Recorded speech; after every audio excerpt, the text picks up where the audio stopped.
coastal part of California. Let's see. We're taking it seriously here. We have in our county, I think we have about 40 cases so far, and it just every day seems to double. We have Cal Poly University here in our town, so kids left to go home and they came back, and so we're seeing some travel related cases.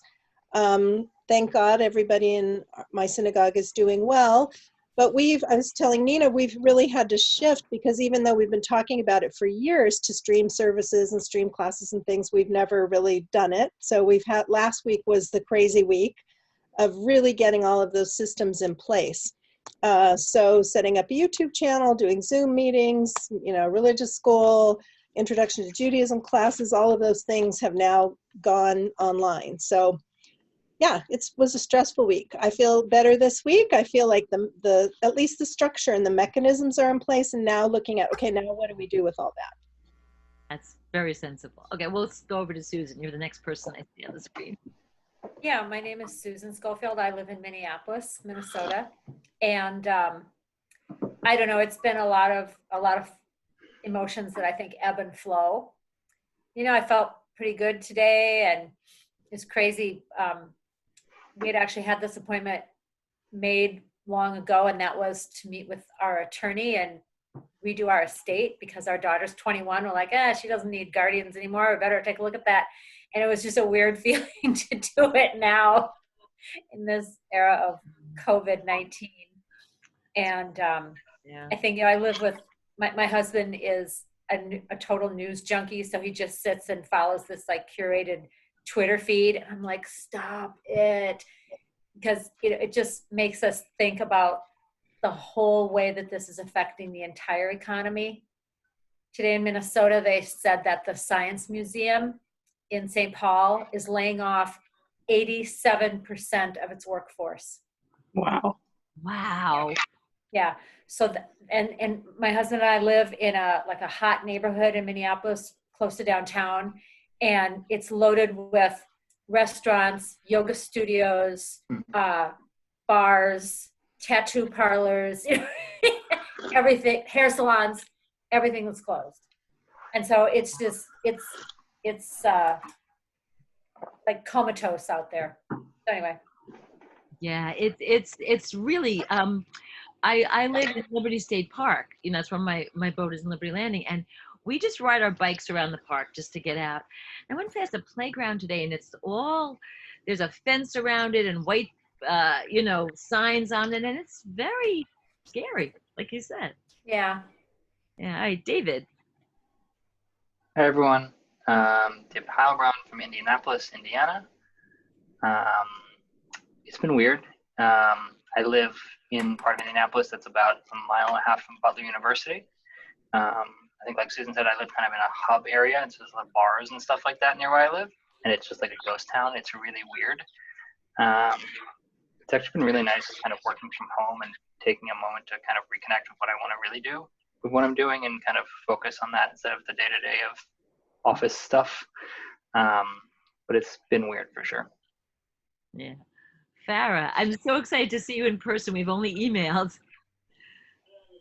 Hi, I'm Farah Udell. I'm a Jewish educator in Kansas City, and I have a 3-year-old and a 6-year-old at home. So it's been a lot of figuring out homeschool and schedules and routines and building all of that up. So we've really had it for about 2 weeks now on quarantine. At first, self-quarantine because we didn't want to be exposed, and now officially under quarantine citywide, which I'm taking it very seriously. I have a friend, one of our dear family friends is a radiologist and has been looking at scans they have about 30 cases in their hospital right now, following the numbers on New York Times.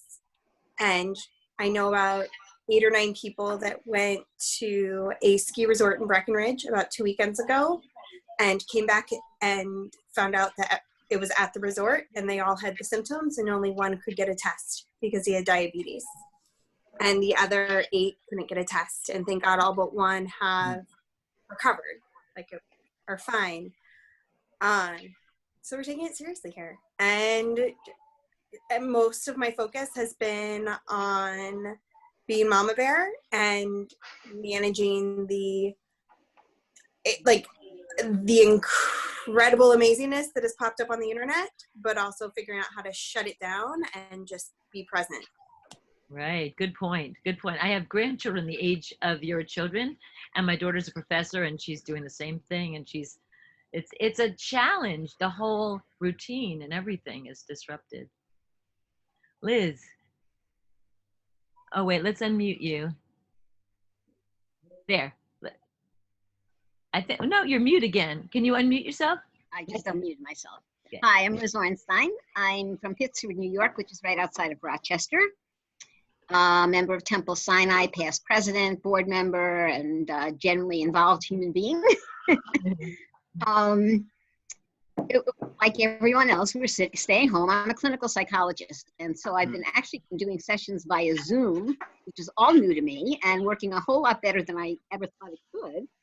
And it's kind of convincing me maybe I want to move my office home. But so Art Synagogue, for the first week or two, we streamed our services, but then they had to really close the building. And so now we're on Zoom, and the rabbis are, doing the services, and very gradually we're picking up other Zoom content. People are suggesting programs and things that can be done. I'm very concerned about keeping people connected. Very, very concerned about it. I have to say that personally, I've surprised myself because I expected to feel a whole lot more anxiety. Of course, I'm sitting in my house with my own germs, so I live alone, so I don't have to worry about anybody else bringing anything in. But almost from the beginning, I felt this sense of gratitude. I mean, I'm sitting here and all of my friends are in warm houses with television sets and computers and all the food they need and a car if they have to go someplace, and I am too. And I hear about some people who are like living on tips and the restaurants are closed and stuff. And I guess, I don't know, I just feel very lucky to not be in that situation. It's a nuisance. This is certainly a nuisance, but I just feel very lucky. So I think it's really nice to think about what we're grateful for. I was fine. I think I told you this before. So Passover's coming up, and a lot of people are kind of feeling disconnected or disoriented. It's a family holiday and you all get together. For me, I'm really grateful because I've got one kid in Venice Beach and one kid in Hoboken and another one in Brooklyn. We have trouble all getting together for Passover. And we're all going to be on Zoom, and we're going to have a great Seder, and everyone will be there. So I think it'll be nice. Mm-hmm. So Diane. Hello, I don't know, can you guys hear me? Yeah, we can hear you fine. I joined this because our sisterhood group had been studying in a Chai Mitzvah group, and we want to keep in touch. Before we were on lockdown, we had decided to start a text gratitude group. So through this whole thing, that would happen before we were on lockdown.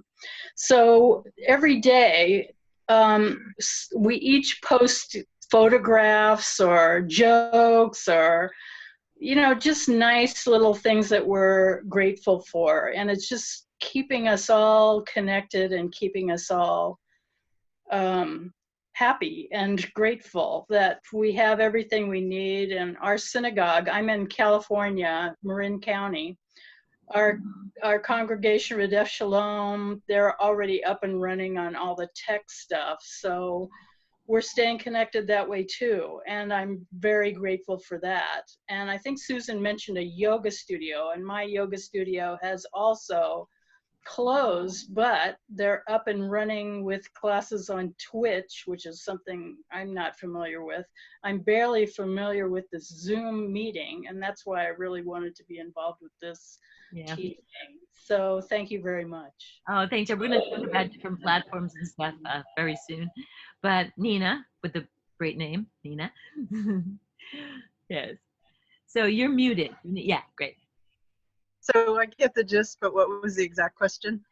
We're talking about just where we're from and how this has affected us so far, and maybe what we want to get out of this evening as well. I have a lot of information to share with everybody. Super.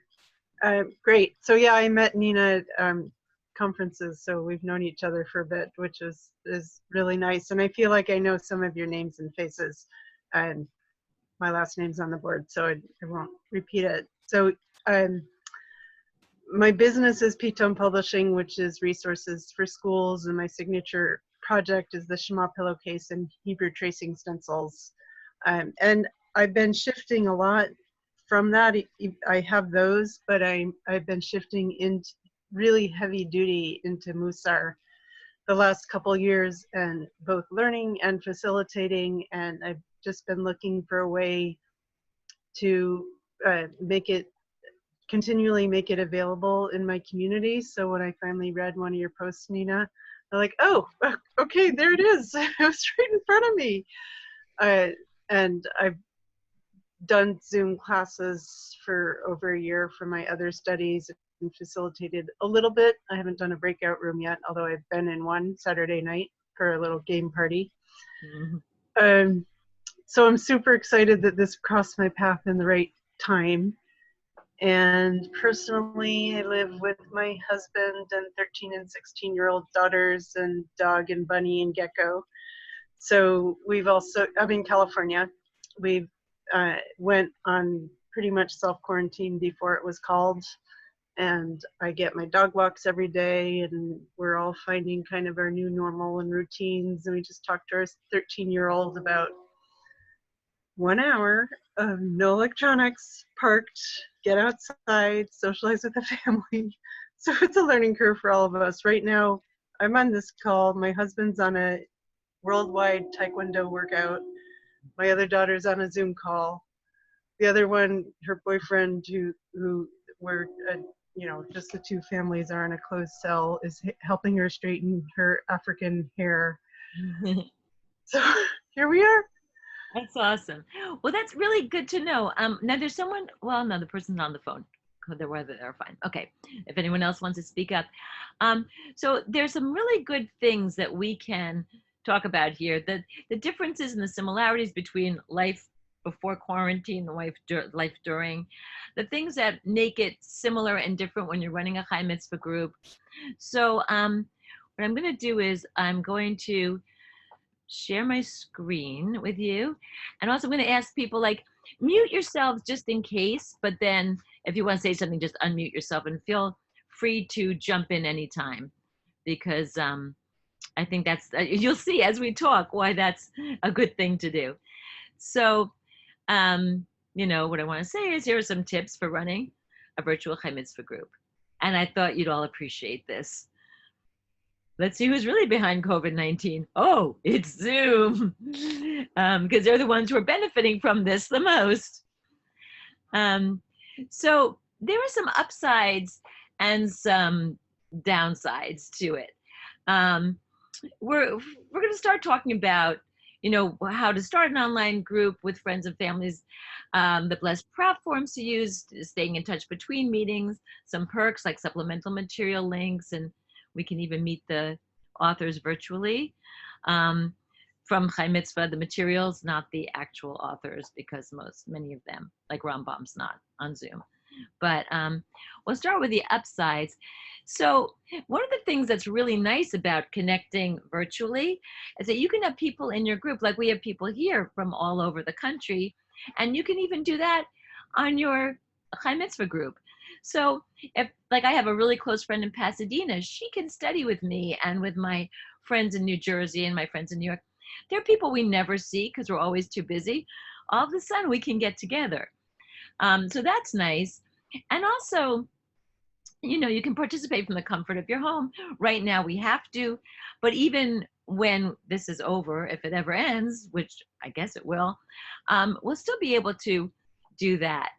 So think about who you know who likes things that you like, a group of friends, family. You can all learn together virtually each month or every other week. Sometimes that works better. And you can carry on your own individual projects wherever you are. And there are all kinds of reasons to form a group. I think a lot of us right now just don't want to be isolated. You can do it to celebrate a birthday, a life cycle event in memory of someone. You can always make your group in honor of anything. And Chai Mitzvah gives you the materials. and it's a great way to meet. So I want to talk about the similarities between starting a group virtually and between starting a regular. Some of you are already running Chai Mitzvah groups. Is that right? I think, Diane, you are, right? So Yeah, we are. right, and you did it through your synagogue, correct? Yes. Well, actually through the sisterhood, which is through the synagogue, yes. Right. So you can do it through an organization like your synagogue, your sisterhood, or you can do it like a book group with just a group of friends, which is what I'm doing right now. But whether it's virtual or in person, it can be either of these things. And just like a regular Chai Mitzvah group, a virtual one should register on our website. We have a box you can check for virtual. Recruit your participants. We'll give you social media stuff you can put on Facebook if you want to get people to join. Have your participants register once they do, join. Just the same thing. And we have, the bucket list, and it's interesting. That's might be hard. That might be hard for us to do virtually, but there are actually ways to do it, which I'll get into later. So that's interesting. And then there are differences. Okay, so for one thing, there's tech. So you want to get to know the tools you have at your disposal, and you want to know how to use them. So, and a lot of them are really easy. I have a bunch of different ones I'll show you. And just test them real briefly before the first meeting. I started doing webinars a few years ago, and I was like so nervous about it. I was so nervous that I would lose my tools, or my PowerPoint wouldn't show up, or my internet would stop working. And you know what? It did a couple times. I did mess up a few times, but most of the time it was pretty easy. And once you get the hang of it, it's really very simple. Sometimes the participants are worried. Like my Chai Mitzvah group is all slightly older women. And when I first suggested we do it virtually, they're all like, I don't know how to do this. I told them, you just click on a link and it'll be fine. And it's fine now. The name of our group is the Wise Torah Trophy Wives. I don't know why, but you can have fun with it. I'm definitely not a trophy wife. So tech is one of them. Then also, if you do this a lot, you want to think about how you look. Some people are more vain than others, and you can always just not show up if you want on the screen. But you want to think about your lighting, your angle, the background. So your face could be illuminated, or it could be like you could have backlight. So you want to be illuminated a little bit. The angle of the computer, can make you look weird. Oh, did anybody see this? There's a link going around about the woman who's in a Zoom meeting and goes to pee. Have you heard about this? It's hilarious. It doesn't show anything, but her other coworkers are all going like, what is she doing? As she walks away. So you want to be a little bit aware of where you are and the angle of your camera, what you're doing. If you have a laptop on a low desk, you might be looking down into it, and you might be looking better if you, raise it up a little bit. It's not, if you're in a group with your friends, maybe it's not quite as important, but if you want to look decent, you might be interested in that, or you don't want people like looking at your ceiling. I have a lot of times we're in a meeting and, it's like that. So you want to be a little bit cognizant of that. And then a really important thing that's very relevant if you're having a Chai Mitzvah group, there are distractions. People are at home. There might be a dog barking or a family member making noise or looking for attention, as Farah is well aware. And so for the noises, like I asked you to just mute while I'm talking. And then if you want to talk, you can just, unmute yourself. Most people know how to do this themselves, but you might want to remind people or teach people. Someone on a call yesterday told me that you could just touch your space bar and it unmutes you. I tried it and I'm not sure that it worked for me, but that's what somebody said. If you're the meeting host, you can mute people individually. If you sense their background noise is becoming an issue. But it's fine to say it, that they should mute themselves. It's about communal quality of life. It's not about like a gag order. So that's something. But besides distractions to the group from background noises, there's also distraction because you're in your house. Like when we're in a book group or in a Chai Mitzvah group, we're all sitting around the table, we have snacks, we're looking at each other. But now you might have your email open, someone might be texting you, your dog might be pulling on your leg, you know, there's all kinds of things that could be going on. So I've been on meetings. I don't know if anyone else has ever done this. They have something called a like a focus. So the person says on a scale of 1 to 7, how present are you? A 1 is like my email's open and my kid is pulling on my sleeve. And a 7 is like this a Vulcan mind melt. So I'm going to ask you guys right now to think about where you are on a scale of 1 to 7 in terms of being connected to this call. You can hold up your fingers. Interaction is good. So how connected are you if 1 is not at all and 7 is like totally? We all have, awesome. And I see, all right, fantastic. Good to see. Thank you. All right. So that's something. And then the last thing is body language. When we're in person, we have cues about taking turns for speaking. You know, we make eye contact, or we raise our hand a few inches off the knee, or, you know, but on a call like this, we're not seeing the whole person and body language isn't as obvious. A lot of times, and there's also like a little delay in the audio sometimes. So if somebody wants to talk, and this happens to me all the time, we interrupt each other, or we're like, no, you go ahead. No, you go. So if you're leading your Chai Mitzvah group online, you can avoid this by calling on people or asking for comments or trying to pay close attention to behavior. If someone mutes and unmutes, they probably have something to say but don't want to interrupt and cut people off. It depends on what platform you're using. On some you can raise your hand. On some there's like a chat bubble that they can do. But also as a host, you have to be looking at it. Like I have to notice that the chat bubble's lighting up or that somebody's raising their hand. And I'm not always great at that. But that's something to be aware of also. That's important.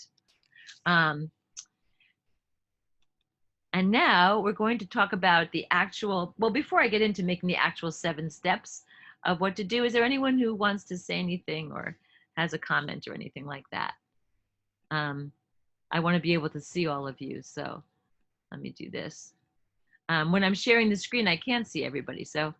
I have a question. This is Janice. Yes, I can see you now, yeah. When you are sharing your screen, I mean, I know the toolbar down there when it says share, is your screen in full screen mode? So we're not seeing any like your desktop or anything else. We're seeing it full. Is that right? Is that how you're doing it? It depends on your platform. If you're using Zoom, when you go to share your screen, you'll get a window that has your whole screen on it. And Okay. It'll have whatever you have open separate and you click on what you want to share. So like you were seeing my PowerPoint, but you weren't seeing all the files I have littering my desktop. Right. Okay. I was doing a Torah study on Shabbat morning, and I wanted to share my screen. Yes, we use technology on Shabbat, Yeah. and they could only. It was clearly operator error, but they could only see my desktop, like my screensaver. They couldn't see what I was wanting them to see. So I clearly have to practice that a little bit. Right. So you use Zoom? Is that the platform I you use? use Zoom, yeah. Yeah. So were you doing a webinar or a meeting? A meeting. Right. So The webinar is an extra cost for us. The basic right now Zoom meetings are free for us under 40, but if you're a school, you can register and they're now free longer than 40 minutes. So that's what we're doing. Yeah, and in fact, a little bit later, we're going to go through a few of the most popular platforms and which are free and stuff like that. And that's a good thing to know. Yeah, I use Zoom all the time. And you just, when you go to share, you click on the green share square and then look at what's on your desktop and click on what you want to share. And then that will be shared instead of everything. You can share your whole desktop too, but you probably don't want to. Any other questions? Okay, great. Okay, so let's look at the things we need Am I still sharing? I am, yeah. And you know, when you're sharing, you see like a green frame around what you're sharing. So one thing, just like you need something to get your people together. So I suggest making a designated Facebook group for all the members to join. It can be a private group, or it could be public, depends. You invite members to join. You can discuss the monthly topic on it. Hold on. I see a chat. I'm in, but I don't see, no. Some of my people are very low tech, so Facebook won't work for them. When appropriate, I look forward to hearing other group suggestions. Okay, great. Okay, so it seems like Facebook has kind of been the lower end of the bar, because even old people my age use it. In fact, the younger people don't want anything to do with it anymore. But a lot of people use it for work. See, David's laughing. You could tell us what do the young people use? Instagram. Anyway. WhatsApp, stuff like that. Yeah, we do a lot of WhatsApp too. I have so many WhatsApp groups, they don't stop pinging, but that's true. Like all day. So, but you can invite members to join. You can discuss the monthly topic. You can post your meeting schedule. And you can make your Facebook group private, as I said, so only members you invite are allowed to join, or you can leave it open to the public so more people might join you. You could, if you're really, really low tech, can your people do email?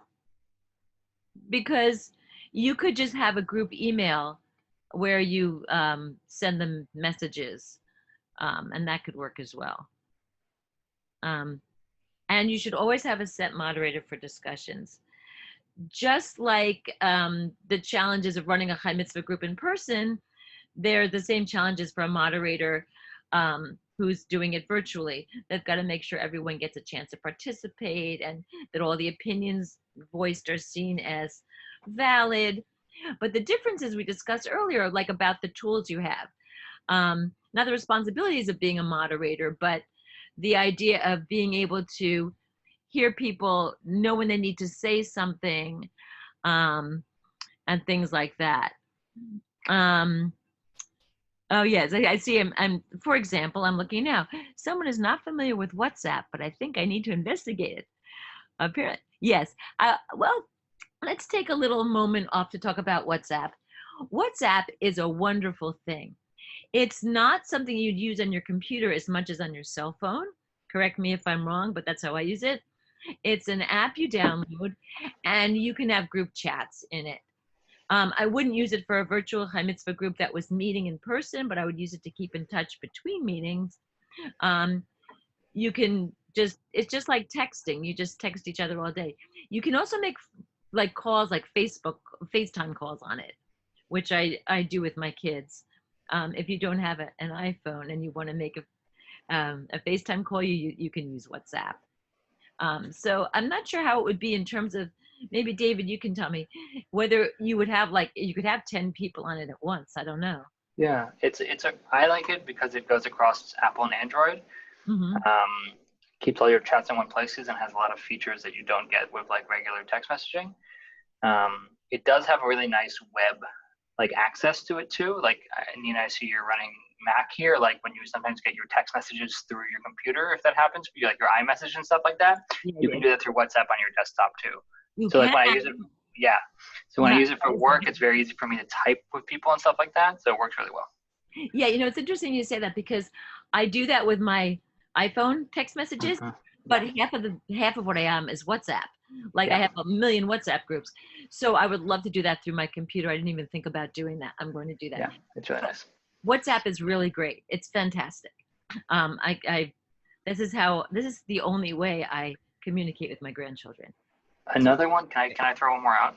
Please. If you have people who aren't using smartphones as well too, another one is GroupMe. It only works. I use WhatsApp because I had a lot of Israelis that I was chatting to, but yes. GroupMe can be done via regular text message too. It's like a little more low tech, but can work with, especially if you're working with people who don't have smartphones or older populations. It's another group messaging app. That's excellent. Can you use it on a computer or only on a phone? It also has a computer online function as well too, which is great. Excellent. So we will add that to the other ones that I have. And actually for this call, I'm going to send out an email with those things on it a follow-up. And David, if you want to just chime in and, you know, put those in. Sure. I'll Fantastic. throw it in the chat so people can check it out too. Perfect. Okay. So then, so you have a set moderator. You can take turns every month or every meeting. You know, same thing, get the discussion going with the source book questions and keep the group's talk on track and organized and fair to everybody. So that's, you know, the same as in a regular Chai Mitzvah group. And just what we were talking about now, I have like a link I can send you to the 6 best free video conferencing apps.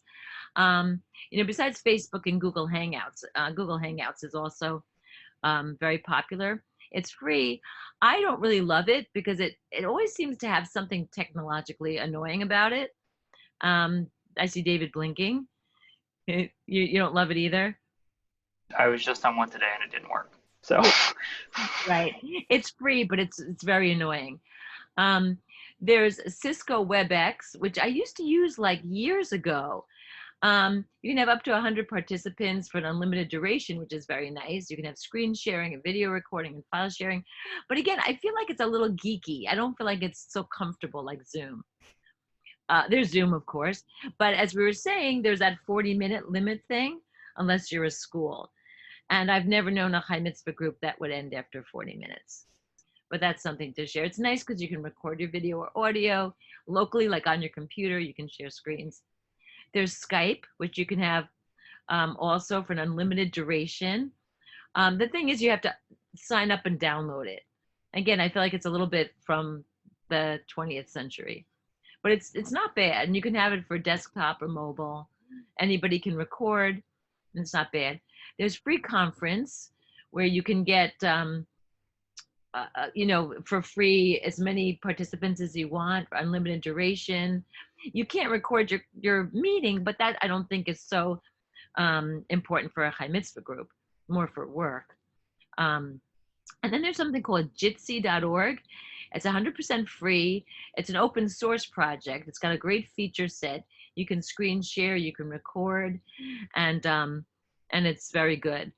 So those are some of the different ones, and David is adding as well. Has anybody used anything that's not Zoom that they want to share? Okay. So then also between meetings, especially because we are all kind of isolated, it's really nice to have text-based conversations in a chat group or like WhatsApp, or even an email, like a group email that keeps going around. My group, the Trophy Wives, we do both of those things. You can generate discussion in those or on a Facebook page. You know, you could bring up something from what you discussed. You were talking about gratitude, Diane. We did that where we had also, and so you have your people, how are they sharing their gratitude every day? We have a text group, so we just post on that. Right, which is nice. Right. So yeah, those are some of the things you can do that are really good. It's important to stay connected between meetings. You can also, I did this with some teen groups where they'd go on Instagram and they would show what they were doing in terms of social action, and that was nice. We had a hashtag. And you could do that with your group if you want also. Just make up a hashtag and post stuff there. So, and what do you want to share? You can pose a question from the monthly topic. You can share thoughts and opinions. You can post links to the supplemental materials from the Chai Mitzvah website or the monthly newsletter, or other stuff that you find. We've just been sharing a lot of stuff about, you know, the whole situation of being isolated. I have a funny one I'll share with you later. It's, you know the steps of the Seder. It's Kadesh, Urachatz, Karpatz. It's Kadesh, Urachatz, Karpatz, Urachatz. Like you're just washing after each thing. It's pretty funny. So that's the kind of stuff we've been sharing too, which is nice. And again, if anybody wants to jump in, has a question or anything they want to say, you know, feel free. Okay, and so when you're having, Sorry, yes. what about Facebook Live? I've seen a lot of people doing that, and it seems to be pretty much only outgoing, except for like, oh, hi so-and-so, hi so-and-so. That's interesting that you said that. So I've never used it. Has anybody else here used it at all? What do you think about it, Janice? I'm unmuting myself. I have used it a couple of times. To me, for whatever reason, and this just may be me, I tend to be an introverted person, and Facebook Live feels like, whoa, way too much, because it's not a controlled group. It's not, now maybe if you had a private Facebook group and you were on Facebook Live, that would be different. I just was using it on our synagogue Facebook page, and I always had this, because people were sending messages, and I didn't know who these people were, and I was just doing something for our Tot Shabbat group, but I didn't like it at all. So that's just me. I will say it was super easy to use, really easy to use. So there you go. And so like anything, I guess it's got its ups and downs. Yeah. Yeah, I think also it's interesting because I think when you're sitting around a table having a Chai Mitzvah meeting or group discussion, a shy person will just sit there quietly and they might be taking stuff in and nobody notices that they're, but when you're in a virtual Chai Mitzvah group, the shy person might turn off their camera or mute their microphone, and then everybody's like, I see they're not talking. Like, it's funny. So it's a different kind of a social experience to some extent. And also who you make eye contact with. Like when I'm talking, I'm looking at different people, but sometimes you just end up looking at yourself, although that can be pretty scary too. But it's a little bit different in that way. So I think that's why Facebook Live could make you feel like really, kind of like exposed. So that's good to know. I'm thinking. Well, on Facebook Live, people can't talk back. Right. So you couldn't really have a meeting. You couldn't have a meeting. That's why it's worked. I feel like it's worked really well on people doing concerts and like demos and things like that. A lot of the Vermont camps have been using it, and it's been awesome. For, like Rickud, but it's one way. Or they'll be doing it. They'll be doing both at the same time, like Zoom and Facebook Live, and it's super easy to access if you're just leading Tot Shabbat, but not interactive. Right. And we need to be interactive, obviously, to have this kind of a meeting. And it's funny that we were talking about this just as we get to step 5, which is some tips for during the sessions. So you want to make the materials large enough to read on the screen if you share them. And digital versions of all the Chai Mitzvah materials, I said, will be available by the end of the month, but I am proud to say they are available right now. If you go to our website, I woke up very early this morning and I finished the orders page. So you can go and you can get them there. The moderator can display on the screen, or each person can pull it up on their own device. My group likes to have it on the screen, but you have to make sure you make it large. But I think it's really helpful to be able to see what you're talking about. So it's a nice thing to have. Then this is an interesting part of Chai Mitzvah. So we have this Jewish bucket list, these personal reflections as a learning, social action, and commitment to deepen or adopt a new spiritual or ritual practice. Groups that meet online have to address this aspect differently than they would if they were meeting in person, obviously. For one thing, participants might be in different locations. And right now, we actually can't really leave our homes. But there are still things that really need to be done, and we can find them. We have a bunch of teen groups that meet virtually. This has been going on for a couple of years. We have like a Nifty group. We have 2 NCSY JSU groups. We have a Habonim Drawer group. And these kids meet, and they do have to address the idea of doing some kind of social action. So they've found stuff online, and actually we have links online to stuff that you can do. Not just finding ways to donate money, because I think that's not as meaningful as other things you can do. But there are, things like even right now, there are people who need to be checked on, phone calls, things like that. And I'm sure if you talk, I'm sure, Janice, you have stuff going on in your synagogue that you could direct people towards. I know there's just all kinds of stuff. So that's something to think about. If you're meeting completely virtually, things you can do to still reach out and be connected with the community. And then the groups, it's nice if you also share like what you're doing. Does anybody want to jump in here? Anything they want to say? Okay. I'll say, I think for, especially in the teen world, but overlapping to the adult world, if you have teens that do JServe and Good Deeds Day, it's coming up technically next week, and they're putting out a lot of virtual materials, and virtual opportunities are like worldwide too. So it's a really interesting concept. Exactly.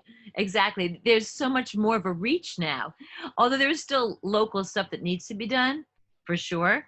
Yeah, it's just with anything, it broadens your horizons, and it's really great.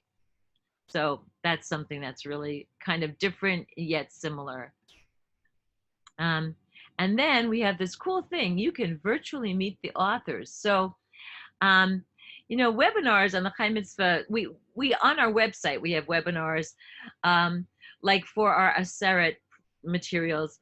Nitzan Bergman, who wrote, he authored it, he gives a webinar on how to teach it.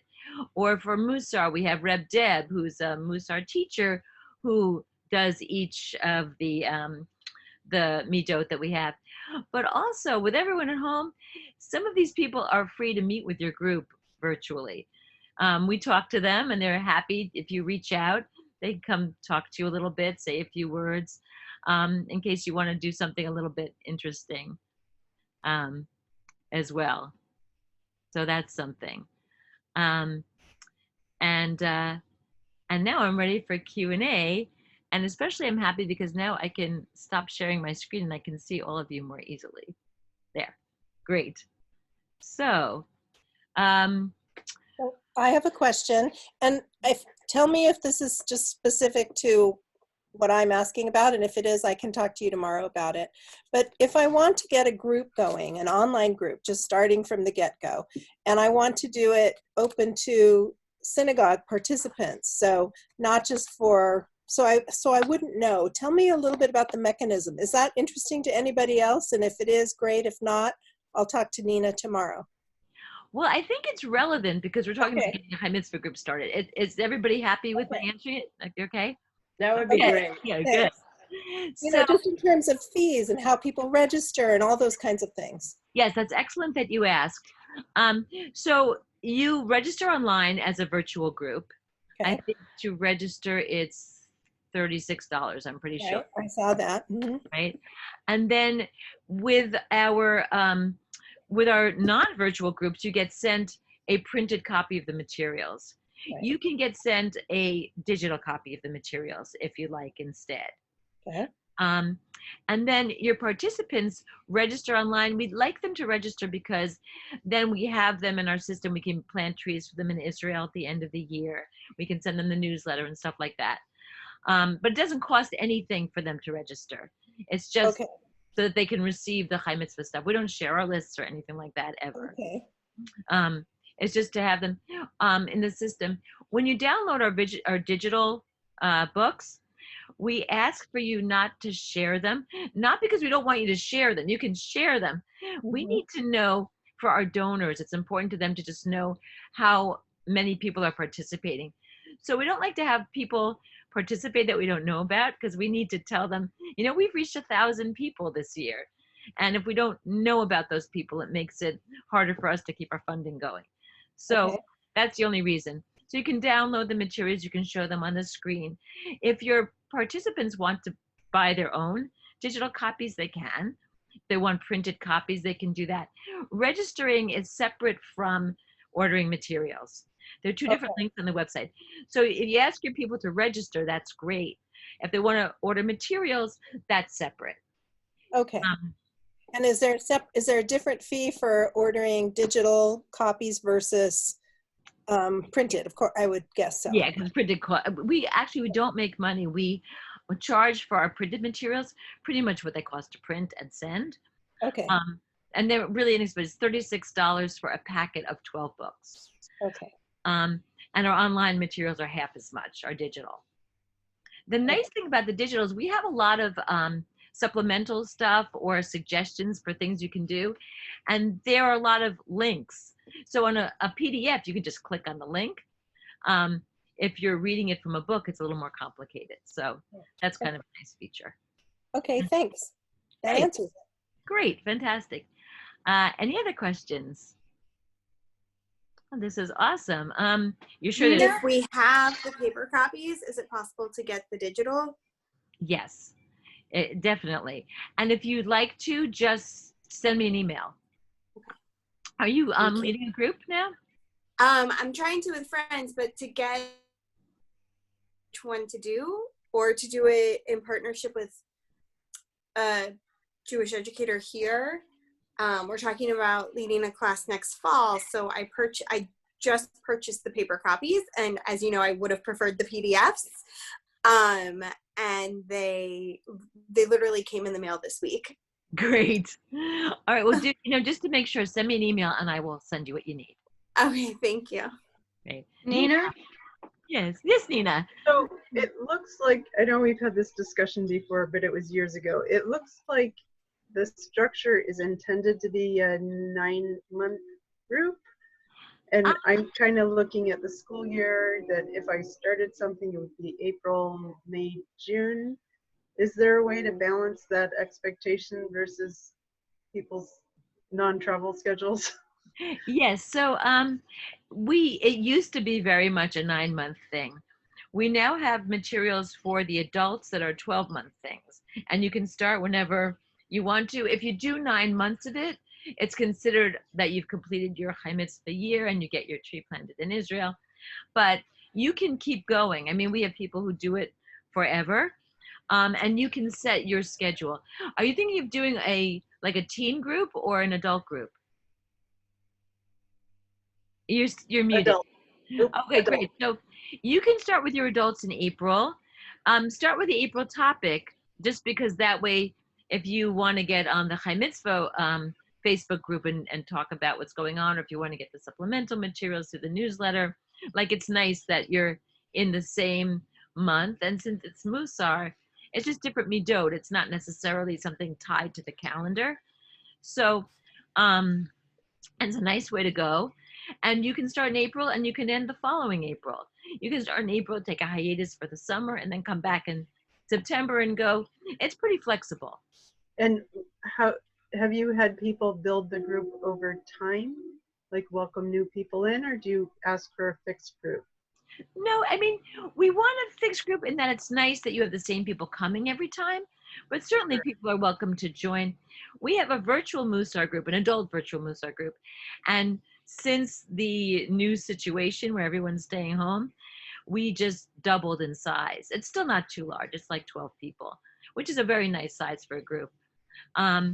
But yeah, as long as the people are committed to showing up every time, it's nice to have more people, I think, come in.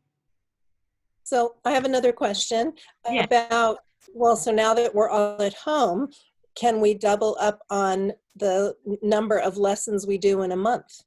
So instead of just once a month, could we do twice a month? Could we do once a week? Could we, during this time of sheltering at home? Yeah, that's a great question too. And it's interesting that you say that, because I think in the virtual groups that we've had going, it kind of is better to meet every other week than once a month. It seems like it gets very long between meetings. And you could do it 2 different ways. You could do half of a booklet one week and half of a booklet the next, the coming week, or you can double up. You can go, we used to be much more focused on keeping your monthly topic when it is, but especially in these times, yeah, we like meeting every other week as well. At the end of my last meeting, I said, so when should we set our next meeting? Everybody said 2 weeks, because, we want to keep the momentum going, and we are kind of looking for some human contact from our isolation. So, yeah. I have another question. Do you have people who are running multiple groups with similar topics by the week? Because I do have different audiences, and when I've been able to reuse my lesson, it makes it so much easier. I'm wondering what you've experienced with that. It's interesting that you said that. I mean, if there's different people in the group, then certainly we know most of our groups are lay led, or they're led by the rabbi in the congregation that is hosting the group. We do have Chai Mitzvah has Reb Deb, and she runs a Musar virtual Musar group for us, and she also does other teaching in her community in New Jersey, and she will do the same topic with different groups. And it's very nice actually, because sometimes when she's leading the online class that I'm in, she'll say, you know, I met with another group and they noticed this about this particular text. And that's very interesting because you're bringing some other thought and insight into your next class, which is nice. So it definitely works. Anything else? I'll just mention to people, because it's been so amazing. It's been 2, 3, I don't know how many months. It took months, but I convinced my mom in Michigan, my sister in New Jersey, my cousin in Florida to get on a group together, and it's been incredible for our family. So if you're not considering that, I put it out there, especially in these times. That is a wonderful thing. You know, we were talking about gratitude, and that's one of the things I'm grateful for, that I'm getting to connect more with people in disparate locations that I, you know, usually just WhatsApp. Now we're like meeting and talking, because this is just becoming, I think, more acceptable and more common. And when we talk about like what's going to happen in the future if we ever get out of our houses again, which I'm sure we eventually will. David said, nah, we're not, but maybe. But I think one of the things that may become a staple, that I'm not sorry it is that we are remembering that we can communicate easily with people that are far away, that are important to us, because we do move all over now. You know, maybe 100 years ago we all stayed in the same little town, but that's just not true anymore. So it's kind of a nice thing. Two other things that I think are cool. One is that, do you know, since Italy has had this quarantine, the water in Venice is clean, and you know, the skies in China are now blue. So it's just kind of an interesting, another thing to be grateful for. Diane started me on this. Now I can't stop being grateful. And that's an interesting thing. I also had this feeling that business apparel like Ann Taylor should just start selling shirts and jackets and forget about the pants and the skirts. Like they could have like virtual meeting clothes. I just thought it'd be kind of cool. Anyway, so those are, is there anything that I didn't cover or that you need to know more about in terms of yes. I have a question for teen groups. Mm-hmm. So it's kind of a triple part question, but all for teen groups. If they, and related to the scholarship, could virtual groups apply for, does the scholarship still exist for Israel? Are there plans for it to exist next year if we're planning a group to start in the fall? Could they potentially meet every other week for 10 sessions or 10 weeks in a row to qualify instead of once a month? Because there are so many months that are hard and so many months that are fantastic that it could be easier to get them together.